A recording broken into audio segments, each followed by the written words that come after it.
So Marianne is highly trained. It's very impressive. She has a PhD and she's a licensed social worker.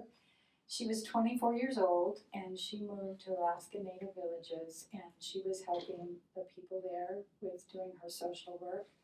And as you can imagine, she had an opportunity of helping people that had some pretty severe trauma. And as she was going through her training, she realized, as she was taught, that there really, this post-traumatic stress disorder, it was a thing long before we kind of knew it was a thing. And people were suffering greatly and nobody understood.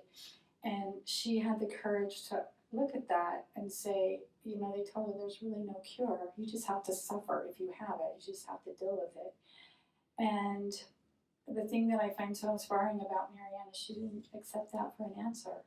She said, no, that can't be right. There has to be a way that we can blast through this and get it out of people's body. And she developed a system called Rapid Transformation Therapy. She and then her husband Floyd, this is Floyd right here, and he, I'm sure will tell you more about his story. I get to brag about him a little bit too, but he is also Alaska Native, and he's a Vietnam veteran. Thank you, Floyd, for your service. And he works, his specialty is with children and the youth and families, and he was actually appointed to the governor's cabinet with the work that he does with children, which is really wonderful because children are near and dear to my heart. I have many grandchildren. I love them. They're fun, and so we're all children. So I think there's nothing more noble to work with people that are most of need, and that there's not enough people doing the work that they're doing. And it's commendable, and the fact that they developed this therapy, and their book, you need to get it. Like, it talks about how trauma gets trapped in the body. I bought this book from her and I read it, and the stories in here are absolutely amazing. They're transformational, very significant experience of healing happens for people doing this work with them. So it's, you know, just a beautiful, beautiful thing. They founded the White Raven Center here in Anchorage, and they have a safe place for people to go that are ready to do their work. And they also brought along today Becky Dundee. Dunya. I know I was going to say that wrong. Please forgive. Okay. I'm not good at names I don't know, but I want to call you Becky because I know Becky. But Dunya is here, and she's also a very powerful facilitator at White Raven Center. So I have one more announcement I just forgot to make about our speaker next week. Camille Moritz is coming all the way from Big Lake, and she is, I would spend the rest of the afternoon telling you about her credentials. You need to put it on your calendar for sure to come. She's an ascended master. If you name a modality of healing, and it's in her tool house, and I've personally been a benefactor of her tremendous skills and ability as a healer, and she's a great teacher, and she's going to be here next Sunday, so make sure you mark your calendar on February 15th, all right? So with no further ado, I'm going to stop talking because you didn't come to hear me. You're going to talk Marianne. Right, thank you.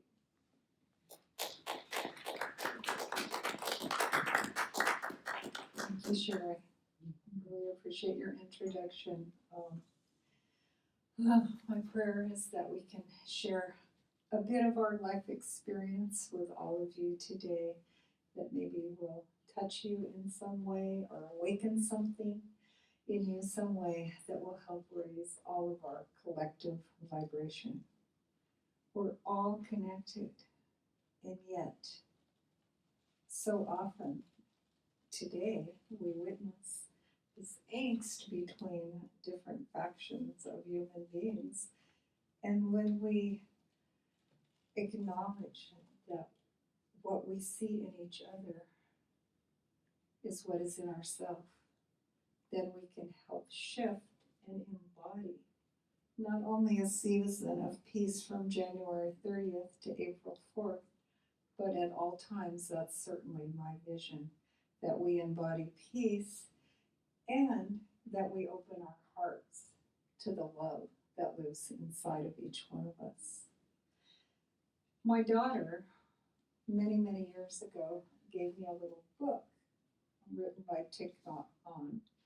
You've probably read it. It's called Being Peace. And I love that little book so much. And yet I ask the question, Thich Nhat, how can we be peace if the truth is we don't feel peace inside? And this was a part of what inspired me on my journey, which wasn't conscious in the beginning. As Sherry shared with you, I started working in the Copper River villages. I think she shared that, but when I was 24 years old, so that was well over 40 years ago. But it wasn't conscious. We all have a journey for our soul's evolution. It starts at birth, or maybe it starts before birth, probably. And then at some point we wake up and we have a conscious journey, or we don't.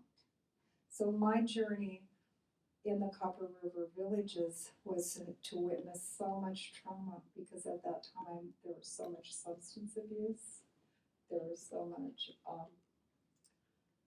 death by suicide and accidental death, there was so much domestic violence, there was so much sexual abuse and trauma within the villages that I was working with that I was overwhelmed. I didn't know what to do. And a wise man, young at the time, Native man, said, Marianne, don't do anything. Just go sit and listen to the elders and be present with the elders. And so that's what I started doing in the 8 villages that I was working in. I started knocking on doors and I started listening to the elders. And I witnessed their stories of pain and grief and suffering, and they were just waiting for somebody to share their stories with. And I began to realize that the Creator wouldn't give us anything that couldn't be healed. And we didn't know then about PTSD. We knew people were traumatized. We heard the words shell shock for people that came, out of the war. But we didn't really know how traumatized everybody on the planet is. And there are varying degrees. And I always ask participants of my circles to never compare your trauma with anybody else's. Because we don't know how to measure trauma to the soul. There's no measurement for that, because every soul has a different experience. And we know that harsh words spoken to a child, or a mean and angry look, are like daggers that can be sent through a child, or even us as adults, right? We've all experienced that. And so we have to be careful to not judge our own trauma. If it hurts and we feel like we've had abuse or oppression, we've been hurt by other human beings, and we know, we have come to know and come to embrace the truth that trauma does happen because of other human beings. That's how we're hurt. We're hurt at the hands of others. And so therefore, our medicine people say that we must have at least one human witness to our deepest pain, our deepest suffering, in order to heal. Why is this? It has to do with the element of trust. We have to have trust in order to heal our trauma. So many things to share. It's hard to know where to begin, but my journey started in the Copper River area. But my conscious journey started probably, that was in the late 70s, the late 70s. And then in the 80s sometime, somebody handed me a book by Louise Hay. I know you're all very intimately familiar with that one. Oh, yeah. You Can Heal Your Life, huh? Yeah.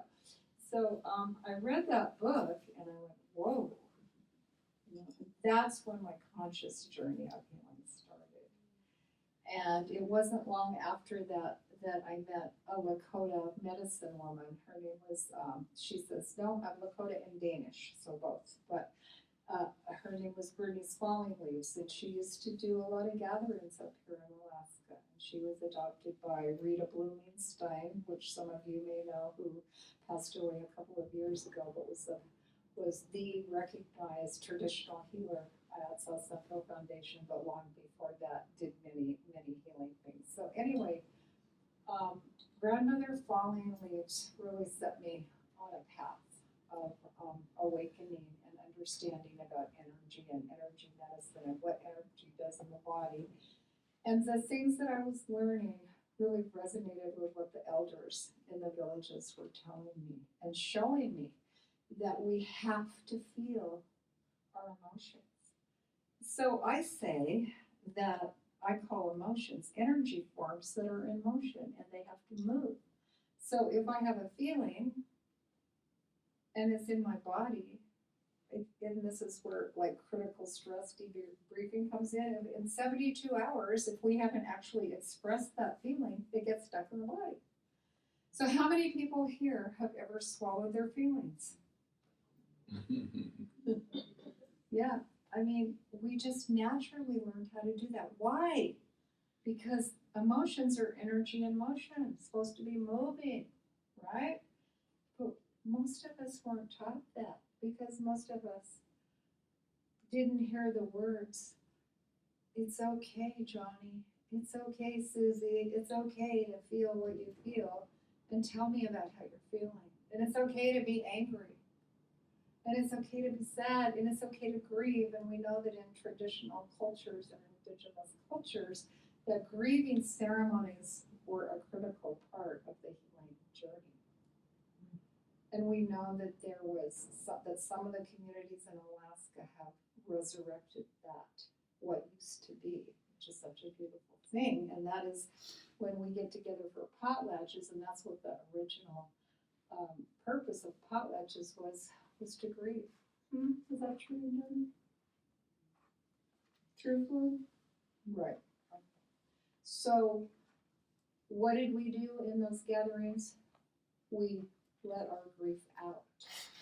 We didn't go sit stoic at a funeral and not feel anything, which happens a lot in Western society, right?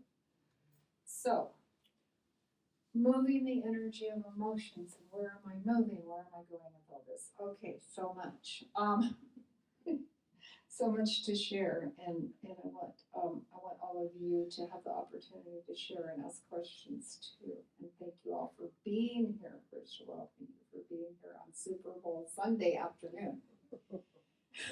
It's tough. It was really tough to get him here. I had to say, you've got to be there. We promise. So he's here. The game is recorded, and we'll get to that. Technology, but really, truly, we're all in this journey together, huh? We're in it together, and we have to take responsibility to raise our vibration. Do I want to endorse the horrible things that are happening on the planet? Absolutely, I do not. Am I going to use my voice to speak up and take right action? Absolutely. But we have to check and see what energy we're doing that with. Because if we attack and we blame and we add rage to the fire, then we're just making that fire bigger. So we have to do it with consciousness. And that's what happened when I started my conscious journey of healing. And we all have to do that. So everybody in this room is conscious. So how many people here have feelings inside of them? Just about everybody. So what happened with this modality that Sherry talks about, and I wrote in 2016 in my book, and I have another book actually that's going to come out pretty soon, I hope, hopefully in the fall. But what happened is I realized that my husband one day came home from listening to an international speaker.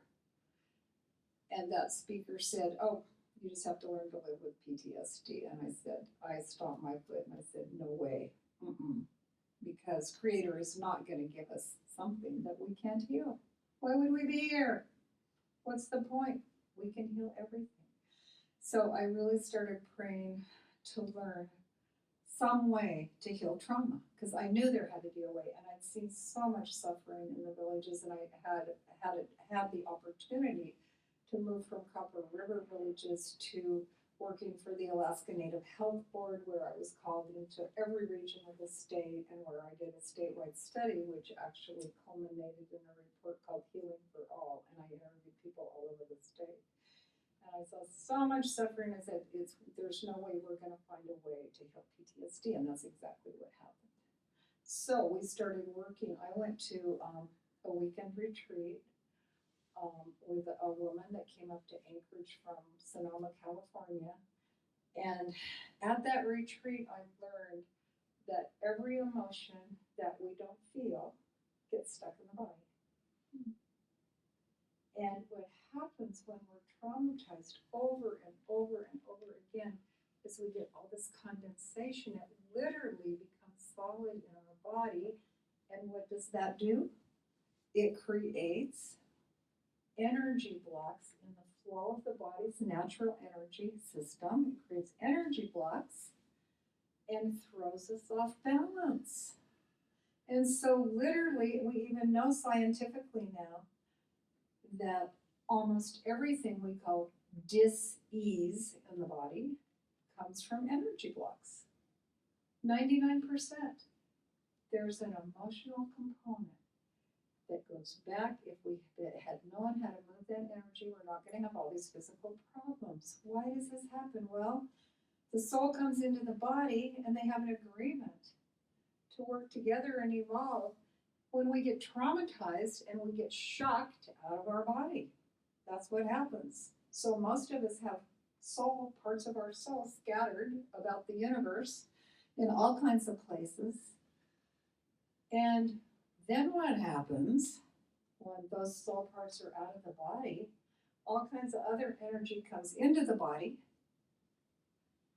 and confuses our thinking, further throws off the balance of our natural. Our body has a natural capacity to heal. I recently have had an experience with that because I had a surgery, and I've never had a surgery before. And I had a surgery on my leg, and it happened October 14th, and it was supposed to all be healed in 3 weeks. And it was so deep that I had a large lipoma on my leg, and it was so deep, and it was so large that it's still healing, but I can watch it healing. I could see the body has a natural capacity to heal. It is healing, but it's been over 3 months now. And it's really shocked me. Yeah, 4 months, that's right, 4 months, and they say it's 90% healed now, 90%. But anyway, that's just, that experience gives me compassion, more compassion for people that have been through surgeries and are working to heal. And I also know and I trust that we do have that capacity. And it is intimately connected to our ability to heal our emotions. Now, these emotions that we have stored in our body start in the womb. Sometimes we take them on from our mother. Sometimes our mother is having a challenging experience with this pregnancy, or maybe in her marriage or her partnership or whatever her life situation is. The baby takes things on. So sometimes babies are born somewhat traumatized because of the womb experience, and maybe the birth is even traumatic. So we know scientifically, and we've known this for 30 years, that every single memory that we have is stored in the body. Every memory is stored in the body. There aren't empty, whether the good, happy memories, just the neutral, they're all there. We have access to them. So what I learned at that weekend retreat is if we use the breath, and what the breath does when we focus on the breath, and it certainly happened during the meditation today. I was like, when Sherry was doing our breathing, I'm like, oh, she's reminding me that really all we have is the now. The past is over. The future never comes. We have the now, and how important it is to stay present in our body. But again, with this work, how do we embody peace? When we get present in our body and all this energy comes up that's screaming, otherwise, like it might be saying, but I'm really not good enough. I'm really not supposed to be up here talking to people or, whatever. These things, these voices that we hear, most of them are from early childhood. Yes? Can I share something on that point? Yes. Computers are designed after people. Hmm? That computers are designed after people. Okay, if you don't put a program on a computer, it's still running in the background. Oh, that's interesting. So when you think about it, anything that you believed, at least to the age of 7, because as the Jesuit priest says, give me a child until he is 7, I'll have him for the church for life. Yeah. Okay, so that program is still running in the background. We're not trying to think of that, but we're consciously trying to get rid of it, but we need to reprogram the subconscious, because that's what the subconscious is telling us. We're not good enough. Right, that's exactly right, and I love that analogy. Thank you for sharing that.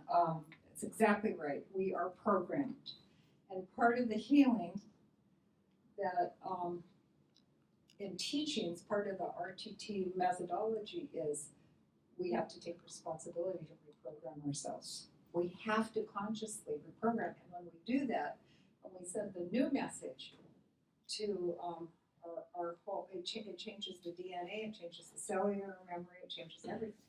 So that is a piece of our work that we do. Thank you. Okay, where was I? So we have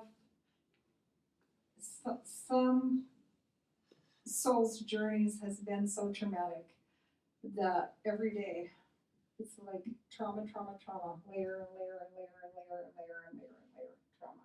And it really throws the nervous system out of whack, evidently. And it throws the body's ability to heal out of whack. Everything gets thrown out of balance. So our work at White Raven Center is to bring all these systems back into balance. So, when I said the prayer, Floyd came home and he said, this international person said, you just have to learn to live with trauma. And I said, oh, no way, no. And we started working with this methodology in 1997.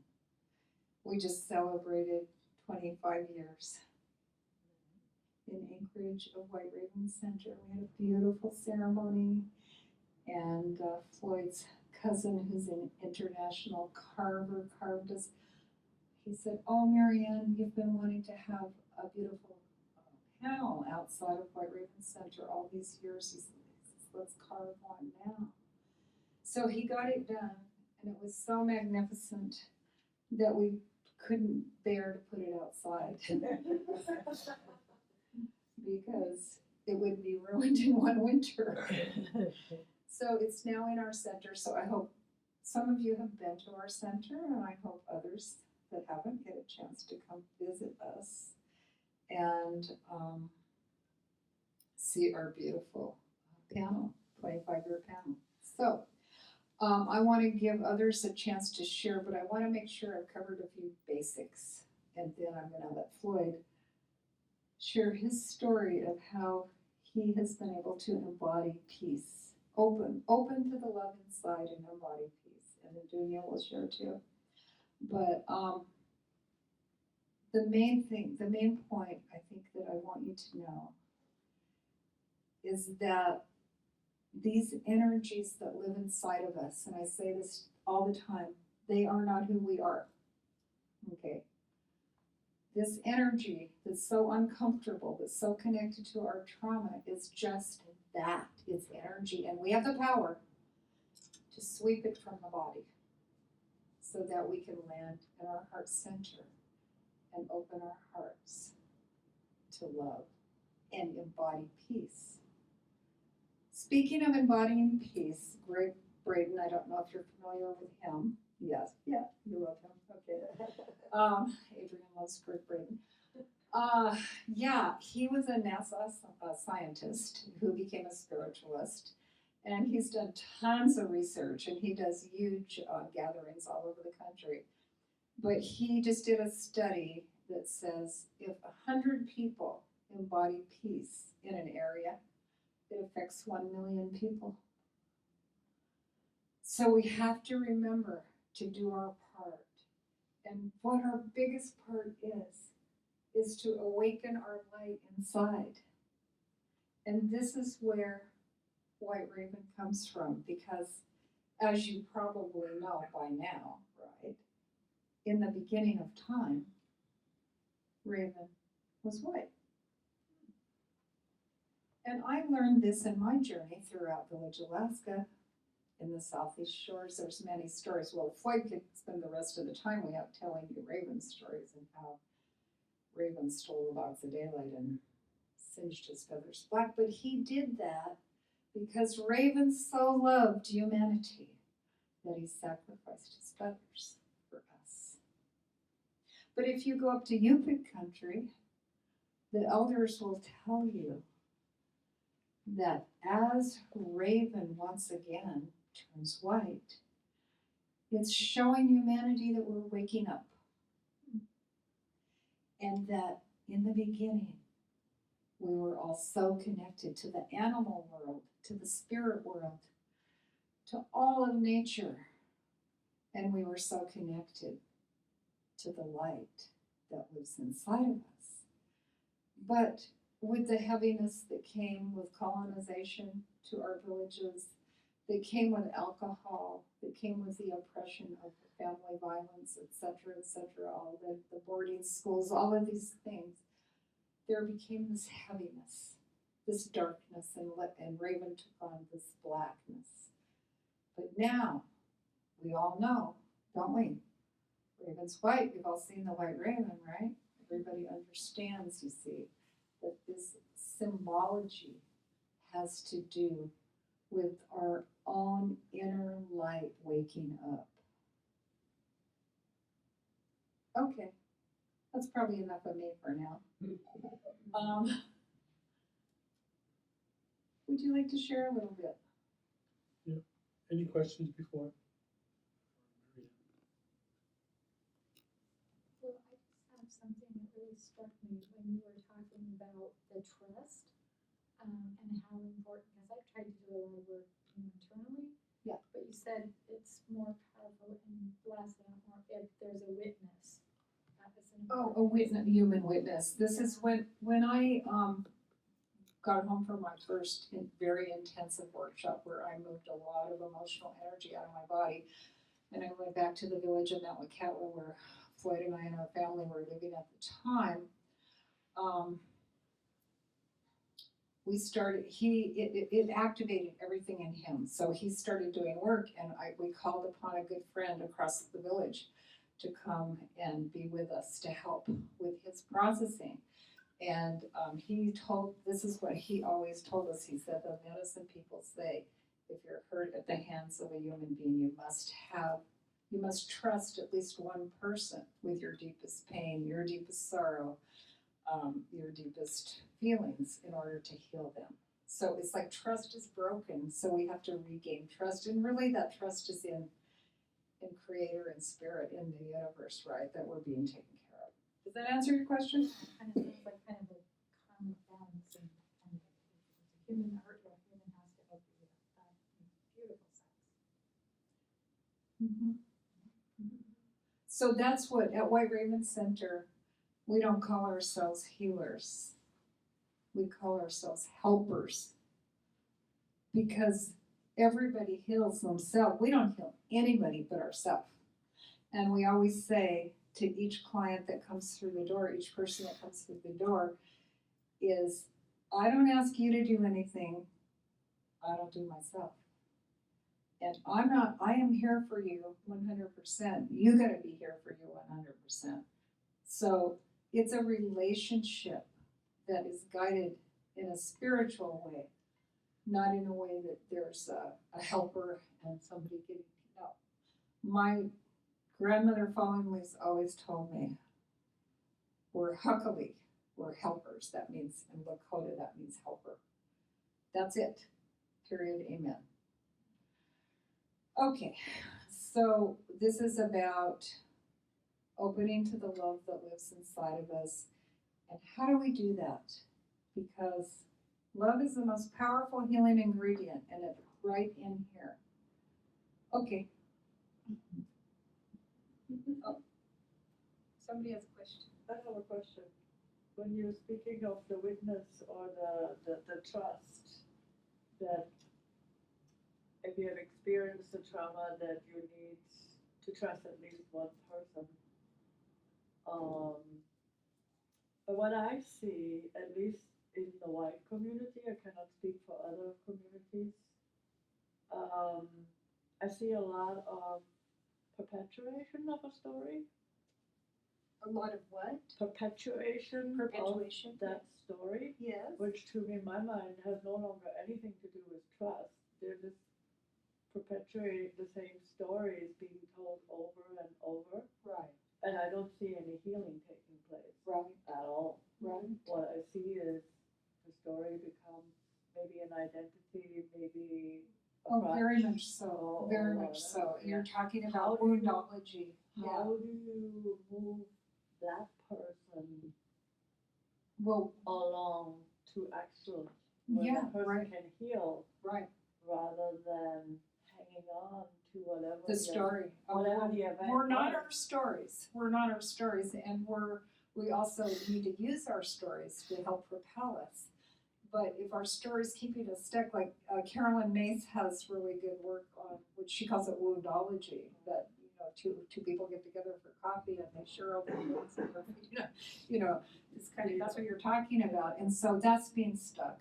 Okay, so what I always say to people is that our conscious mind knows nothing about healing at all. We don't know this story. We can make up anything. It's nothing. It's nonsense. In fact, somebody said to me the other day, 99% of what we're chattering up here is complete nonsense. So, but when we get in here, when we get inside of ourselves, we get connected to the universal mind. And so you challenge your person to take a journey, that the longest journey you'll ever take from here to here, and then start listening. Start listening to what's going on in here. Because our minds, the nature of our conscious mind is to all the time. And if we repeat the story, we're actually, well, we talk about programming, we're reprogramming what you were talking about, those early childhood programs that were instilled by people that were probably not so, they weren't so nice necessarily, but they weren't doing it consciously, of course. So how do you break it? Here's how I break it, is I share the truth that I see. I see that you are stuck in your story. How does that feel to you, to be stuck in your story? And they might say, oh, no, that's not true. I'm not stuck in my story. Or they might say, well, maybe you're right. So how we break that is we have them breathe, Dunya. We have them breathe, and we say, we don't want to hear what's going on up here. We want you to breathe and feel and connect with the feelings that are in your body, because that wakes up the memories of where that trauma happened. If you want to know the trauma, you can't stay a victim. Everybody's been victims, everybody's been perpetrators. However, if we want to get unstuck, so we do things at White Raven Center that are very unorthodox. Yes, you can admit to this. We create the feeling for them physically of being stuck. And some people say, and Floyd will probably share with you, one time he had a pad and maybe 12 bodies on top of you, hon. Mm-hmm.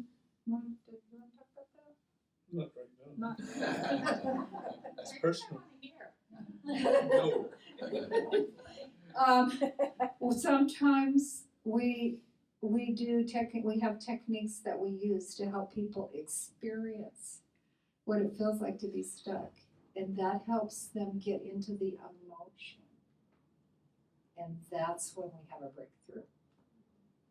Make sense? Okay, any other questions?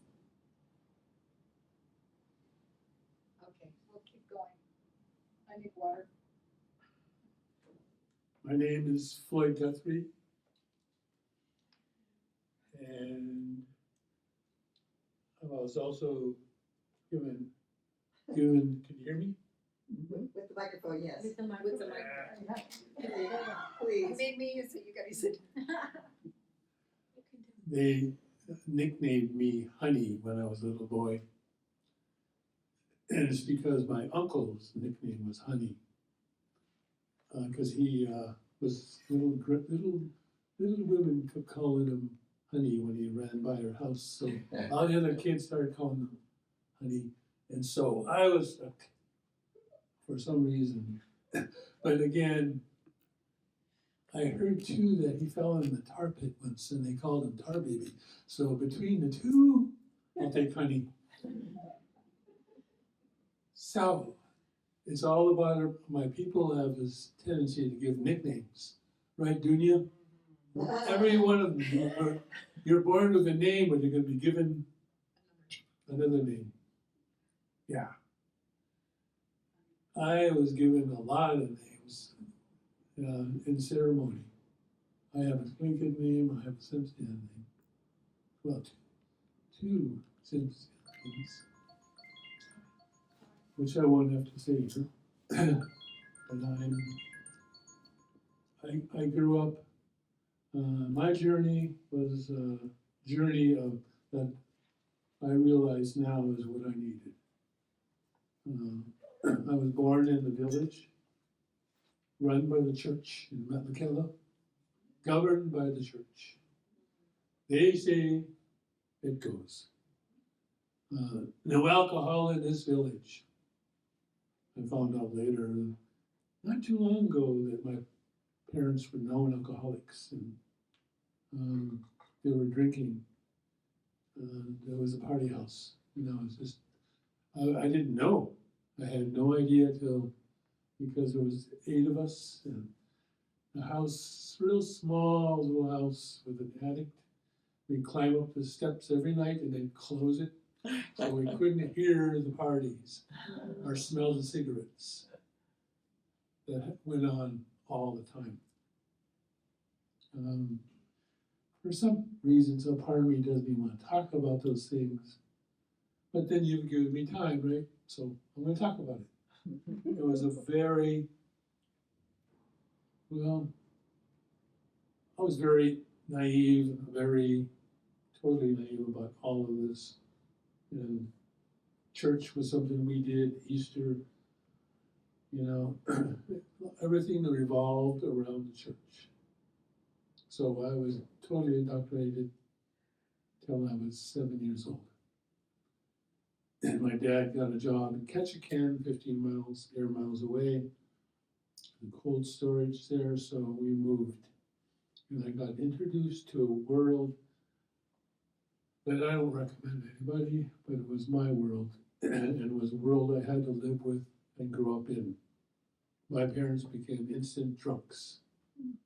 We would wake up to parties, drunken parties, cigarette smoke, laughing, joking, little boy, and it was all like so foreign to me. And being sexually abused, emotionally abused, verbally abused, physically abused. I grew up with all that shit, you know? But you know what? I look back, I wouldn't change anything. You know why? Because I'm a very bullheaded person. And I had to learn the hard way. And I learned how to live with all that by shutting down. My Native people in general, Dunya, we're very good at shutting down, aren't we? Yeah. We're masters, aren't we? Don't feel. So guess what?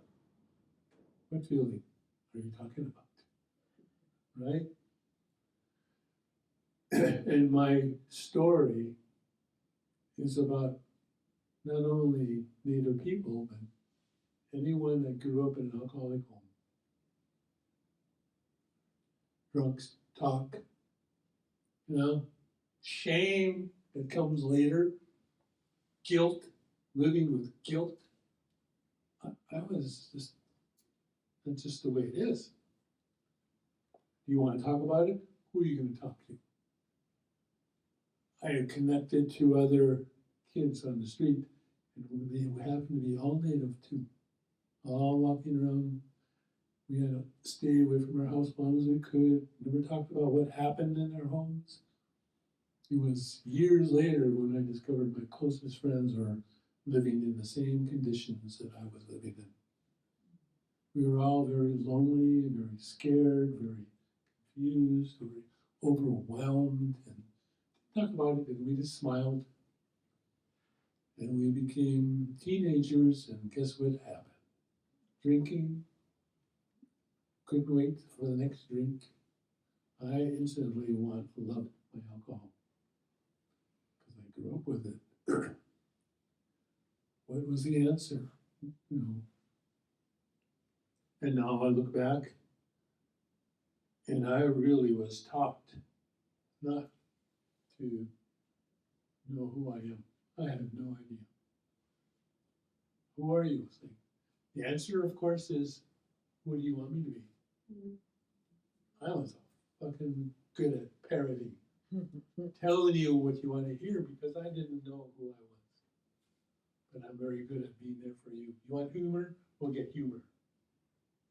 I heard a lot of humor, but it's usually when you listen to drunks, it's how they talk about sex.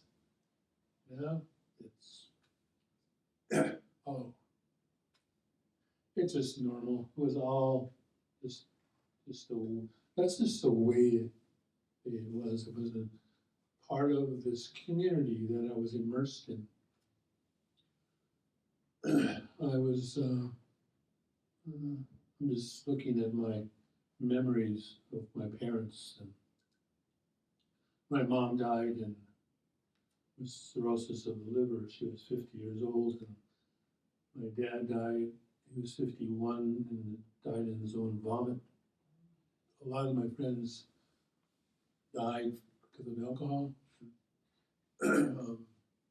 So that was a world that this is the way it is. So when I look at myself, I realize I was taught to think that way. And who the heck taught me that? It goes back to my grandparents. Who taught them that? My people were governed by the colonists. Came through the churches. Even in the church, they taught us we are less than. And more so for women. Women are less than. Men are the dominant. And that kind of ugliness filtered right into my family. Question for you, when you moved to Ketchikan, did you have the same experience as Mom did, where you were considered savages and not clean? Well, we were less Right. than. But It's just a very, the boldness of it. it was a very racist community. Yeah. And both my parents went to boarding school. Yeah. So what do you think they learned? They learned how to be white. Not Indian. No ceremonies, no dance, no language. Mom and Dad didn't speak the language because I didn't learn the language. I grew up in the same community. So, but you know the name Davis and then Wagner. The Wagners, yes. My grandfather, I grew up in that house. So I was white enough, To get by. but also that I wasn't as accepted. You were torn. Yeah. So many, Yeah. even today. Who am I? This is the question you always ask. And so when you've been lied to for so long, you don't know what to believe. No idea. And my journey, I looked, I didn't understand the word spirit. Because if you can't see it, what is it teaching? It's not real. The teasing in my people is that we will continue to learn spirit through stories, but they were distorted. We talked a lot about, we talked a lot about ghosts and evil things out there, but they never connected to how does it help me? It only made us scared of the unknown. And so I was basing my understanding of spirit as something to not shirk to, but to be afraid of. Now look at these words, like I love joy, love, what's that word? Peace. Like, where did I feel that? When I was drunk. My definition of those was when I drank, I felt good. But when I was sober, I held it in. I held all those feelings in. And I had nobody to talk to. My journey began when somebody introduced me to self-hypnosis. How many of you tried self-hypnosis? Yeah. And it feels good, right? But it didn't get me there. Transcendental meditation, I did that, and I still do it once in a while, but I did it 3 years, 3 times a day, thinking that would change me forever. No, I still felt something not right inside. I knew I was looking for something, but I don't know. I had no idea what I was looking for. I was looking out there. Then I started meeting more and more people that says, no, it's not out there, it's in here. And then we were introduced to talking circle, huh? And you did it too, didn't you? You sit in a talking circle like this and you share your truth, right? Stories. And you said it's true. There was just kept on going through the same stories, but nothing changes. And it wasn't right for me. I knew that wasn't the answer either. I knew it. So what was the answer? And then I discovered other things like what they call sculpturing, where you're able to create an image of your family, and then you have this energy come up, and you speak truth about how you're feeling about it, like looking at my brother who I despised. And I was told to shut it down. I just don't feel that. Don't feel it, okay? And everything's going to be okay, right? Just don't feel that. So I didn't feel it again. This process, I didn't want to go there. I did not want to feel how much I repressed in my body. Because we're talking spiritual, and I sink inside and I tell you, do you really want to know me? You say, oh yeah, I want to know you. You really want to know what's going on down in here? Way down in my deep inside? Do you really want to know me? And you say, yes, I do. And I went and exploded into a pillow, screaming at the top of my lungs. And then when I was done, I turned and looked at those that said, yeah, we want to help you. They were like this. Just staring at me because they didn't know. what Marianne and I discovered, that I need to go past that, go into that, but give it a voice. And I did, but it took a lot. I had 12 people laying on me, and they're asking me, Floyd, you want to live? Oh, yeah, yeah. 12 people laying on me, like a pancake. You really want to live? Oh, yeah, yeah, I do. I really want to live. How are you experiencing? How are you doing? I'm okay. Smile is getting bigger and bigger. I'm okay. And all crunched on me. And then my teacher, she says, the key to this is your anger. You don't show anger, do you? Oh no, heck no, I'm not gonna bring attention to myself. Anger would get me in jail. Anger would push people away. I'm not gonna be angry. And our teacher says, you have to be angry about all this. And so I said, okay, you want to see my anger? And they said, yes. And they set it up for me to safely explode. And boy, did I explode. I screamed, I cussed. And then eventually I just started crying. Underneath that is just a lot of pain, a lot of loneliness that I didn't want to face. And I cried and I cried hard. And I cried again. And then I exploded again. And after a few hundred sessions, and still crying, and I started to say and realize those colonists did a good job on me because I thought the way they taught me, and I'm done thinking that way about myself. And to say, you know what? I love the color of my skin. My brain is functioning quite well without your thinking for me. You know, I'm not stupid. And you know what? I'm not ugly anymore. I'm not ugly. Because that's, the colonists did that to my parents. And I was a very ugly, stupid, good for nothing piece of shit. You know? And that's how my parents felt and my grandparents. And I said, I'm not doing that anymore. I'm not living somebody else's lie. And I'm not letting anybody think for me anymore. I'm done living somebody else's life.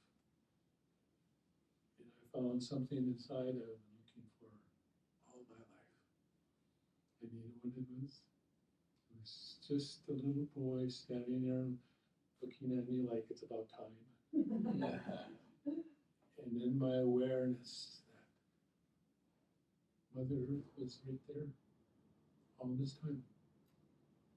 And Mother Earth presented herself as a little boy looking at me, feeling so much love. And I still feel it. And my heart is still open, now right here. And I can look back, like it happened just the other day, alcoholism, being sexually abused, and the racist community, all those people looking down on us, and say this, it's not about me. None of that is about me. And you know what? I'm not a little boy anymore. I'm living my life now. And I'm enjoying what my elders that I do meet. I didn't have an elder in my life, in my childhood, but I have one now. Now look at this one over here. This one over here. Dunya. She's an elder. She'll never tell you that. You know why? Because our people aren't like that. We don't talk like that. But somebody will speak for them. I'm speaking for her. So there. And go ahead.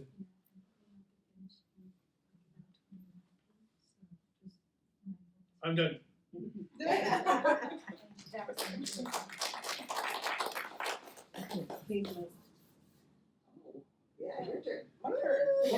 You know, one of the things, I don't know what you wanna share, but I know that one of the things that Sherry's real interested in is, you know, the process, or maybe whatever you wanna share.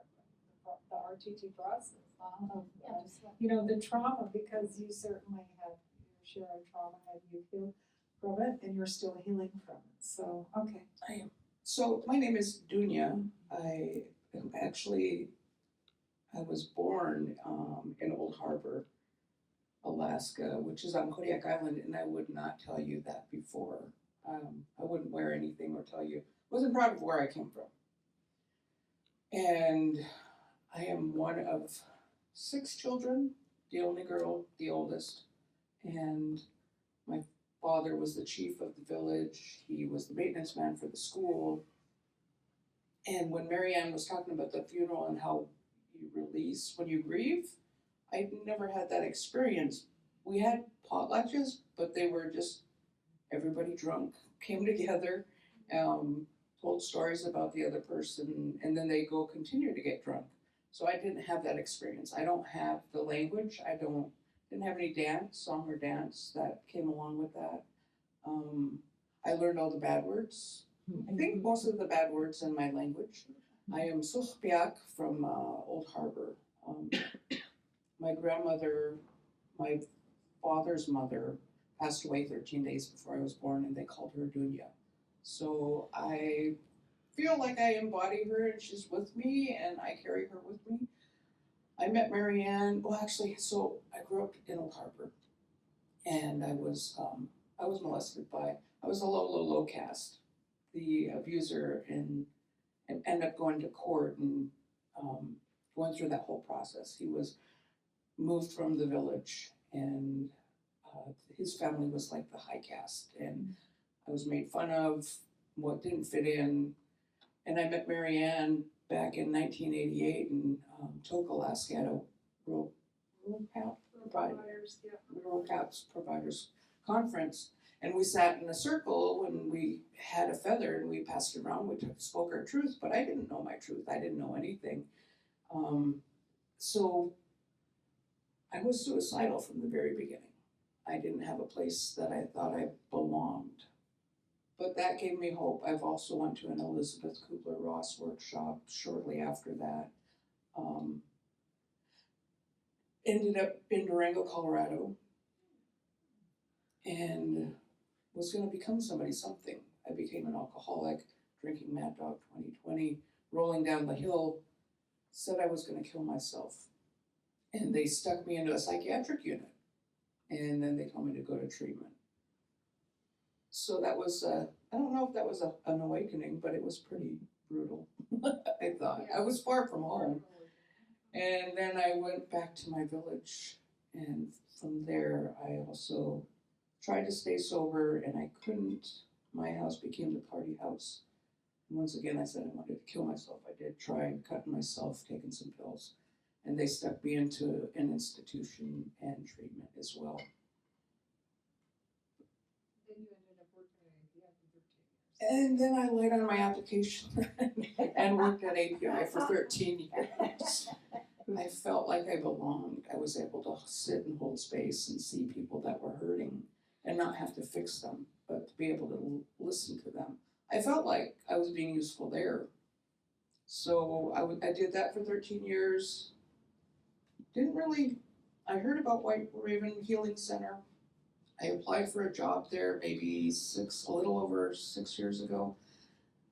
And she said that, if you want to work here, you got to do your work. So it's like, what's this work look like? She goes, well, we have a workshop this weekend. So in a workshop, we meet Friday evening. We got yummy soups. There's clam chowder soup, chicken soup. There's some just magnificent food. Everybody gathers. When I first came, I think we had like 27 people that were there. So big group.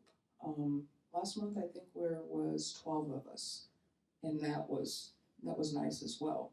But to have somebody willing to come and face their feelings, and I didn't know what I was getting into when I first went there. She did have a session with me, and we or she has a mat on the floor. You lay on the mat, you wear a blindfold, and we go into a deep breathing. So my thing is, when you're breathing, thank you for the meditation at the very beginning. That was very awesome. You get out of your head and you connect with your heart, and as you're breathing, not thinking about what happened or what everything out here looks like, but connecting in here and actually feeling. And the body doesn't lie. I always had pain in my body. I still have pain in my body. Can't have pain in my thumbs and my lower back. But it gets really pronounced when I'm holding on to stuff. I came to Marianne and Floyd not being able to breathe. I would shallow breathe. I'm like, are you breathing? I'm like, no, I'm sitting there really stiff.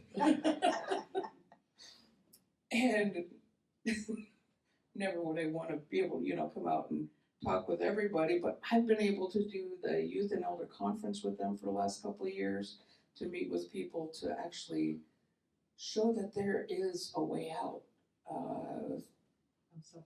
of suffering, is of the way out, and awakening, which is pretty darn cool.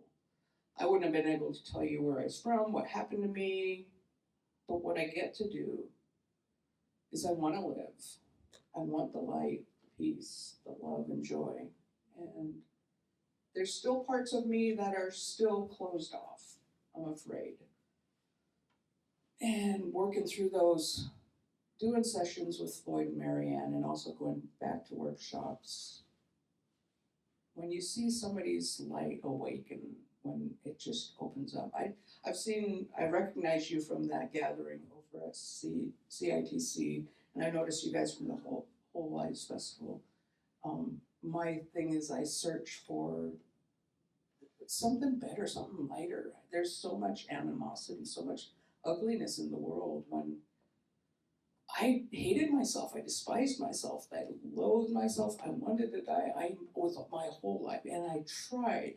I really did. But what I've got after getting on the mat, going to the breathing, getting out of my own way, I go into my feelings. And I didn't want to have anybody see me feel, going into crying and yelling. I had to be quiet. And, at a workshop, you're not quiet. We want to hear you. I love Floyd's story telling us that we were brought into this world happy, joyous little beings, full of love. You're being seen. And that's what ought to be, but then we're programmed into being these things. My husband used to tell my kids, quit your crying or I'll give you something to cry about. I'm like, no. The soul, it hurts. It hurts my heart when I see other people hurting other people. And being able to speak up sometimes when I think it's, a right time, because then there's that tug of war. No, I'm right. No, you're right. No, it's not about being right. It's just about being amongst one another, just filling the room with togetherness, and common joy. And I could never have done that without the help of White Raven Healing Center, Marianne, Floyd especially, Mr. Grinch. Honey. So, in all of that, I get to say where I'm from. I am not who my trauma is or what happened to me.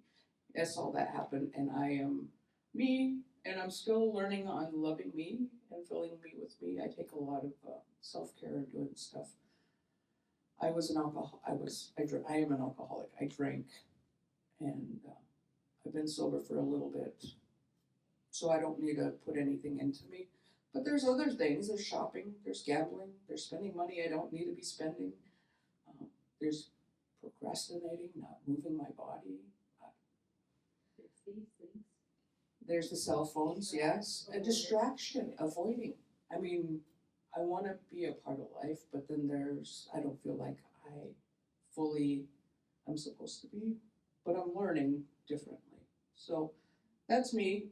And workshops are great. They're Friday, Saturday, and Sunday. And once a month sessions.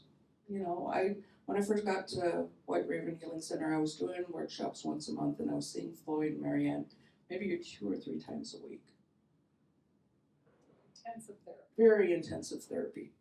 So, thank It's you. not easy. It's not easy and it's very life transforming. And yes, you have a I have question? a question on the villages.